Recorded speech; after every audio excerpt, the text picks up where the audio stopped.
MP आप सादे आमंत्रण आहे सर.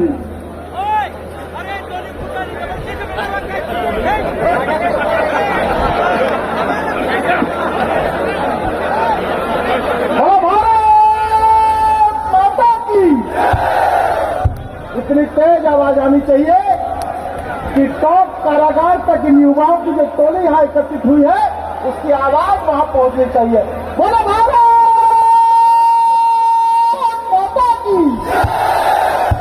आज इस समरौता गांव को न्याय दिलाने के लिए मेरे भाई नरेश मीणा को न्याय दिलाने के लिए यहां कार्यक्रम में उपस्थित है. मैं जिनको नेता भी मानता हूं, अपना बड़ा भाई भी मानता हूं, ऐसे राजस्थान के शेर मेरे बड़े भाई आदरणीय प्रहलाद गुंजल साहब, आदरणीय साहब महिपाल जी, और मुझे लगता है कि आदरणीय प्रताप सिंह जी, खचरियावाल जी, और एक एक करके नाम लूंगा तो बहुत लंबा समय हो जाएगा. ये राजनीति को दूर रखकर एक साथ मंच पर जो एकत्रित हुए हैं ऐसे राजनेताओं के लिए मैं आपसे निवेदन करूंगा कि जोरदार ताली बजाकर आप सब इनका स्वागत. और हमारे श्योपुर के शेर मेरे बड़े भाई बाबू जंडेल जी,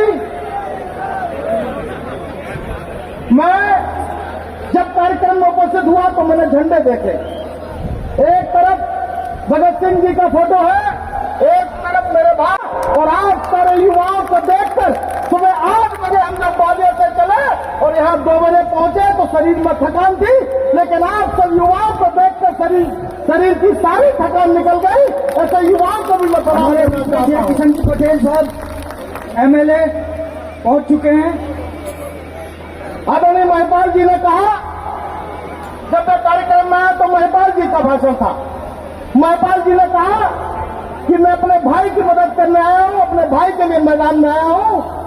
मैं मध्य प्रदेश में विधायक रहा और मेरे बड़े भाई आदरणीय प्रहलाद जी की मेरी किस्मत दोनों एक जैसी रही.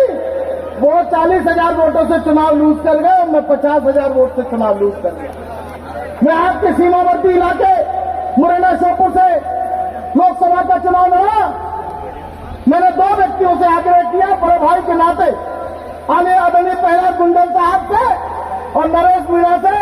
मैंने कहा कि नरेश भाई आपकी मांग मेरे श्योपुर और विजयपुर विधानसभा में बहुत है. प्रहलाद जी से आग्रह किया, उन्होंने कहा कि आप अपना काम करिए, अपनी लोकसभा देखिए, हम आपकी लोकसभा में आएंगे. मेरे न रहते हुए भी नरेश मीणा ने, प्रहलाद गुंजल जी ने मेरे लिए काम किया. मैं भी राजनीति को दूर रखकर अपने भाई की मदद के लिए यहां आया हूं. और आपको विश्वास दिलाता हूं, नरेश जी ने कोई ऐसा काम नहीं किया जिसके कारण उनको जेल जाना पड़े. मैंने भी बहुत अधिकारी को मारपीट की है. आदरणीय बाबू जंडेल जी बोले 27 के लोग तो 34 केस थे. मैं जब छात्र नेता था तब रोज मारपीट करता था. तब मेरे परिवार के लोग कहते थे तुझे नेता बनना है कि गुंडा बनना है. मैंने कहा लोगों के लिए लड़ूंगा तो लोग चाहे गुंडा माने चाहे नेता माने, लेकिन मैं लोगों के लिए लड़ता रहूंगा. मेरे भाई तो राजस्थान के लोग किस रूप में देखते हैं हमें ये राजस्थान के लोग जानते हैं, लेकिन मध्य प्रदेश के लोग मेरे ऐसे नौजवान उस उत्साही युवा को एक बुलंद नेतृत्व की और युवा नेतृत्व की आवाज मानते हैं. ऐसा मैं मानता हूं. आदरणीय प्रहलाद जी जब मंच पर थे तब उन लोगों से बातचीत कर रहे थे. उन्होंने कहा कि अगला पड़ाव जयपुर में होगा, आप सहमत है कि नहीं सहमत है.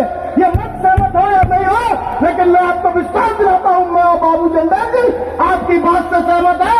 आप जयपुर बुलाएंगे तो हम जयपुर आएंगे, आप दिल्ली बुलाएंगे तो हम दिल्ली भी आएंगे. मेरे भाई मेरे मित्र है, मेरे छोटे भाई है, और नरेश जी के लिए किसी भी हद तक हम लोगों को गुजरना पड़ेगा, हम गुजरने के लिए तैयार है. विश्वास आप सब लोगों के इस मंच के माध्यम से मैं दिलाना चाहता हूं. आप सब लोगों के बीच में बहुत बड़ा मंच है. एक एक कर हम सबके बीच अपनी बात यहां उपस्थित नेतागण रखेंगे. मैं तो दोनों हाथ जोड़कर आप सबको प्रणाम करना चाहता हूं और प्रहलाद जी को यह मंच का विश्वास दिलाना चाहता हूं कि अगला पड़ाव अगर जयपुर होगा, जितनी संख्या राजस्थान से आएगी उतनी संख्या तो नहीं आएगी, लेकिन एक बड़ी संख्या के रूप में हम भी जयपुर पहुंचेंगे. इन्हीं सब बातों को कहते हुए अपनी वाणी को विराम दूंगा.